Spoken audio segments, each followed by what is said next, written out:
తెలుగువారి పెళ్ళి ఇలవైకుంఠమే మళ్ళీ సంప్రదాయమే సౌందర్యంగా సాగుతున్న పెళ్ళి ఇది తెలుగువారి పెళ్ళి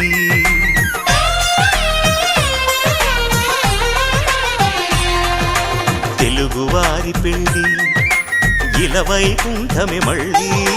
సంప్రదాయమే సౌందర్యంగా సాగుతున్న పెళ్ళి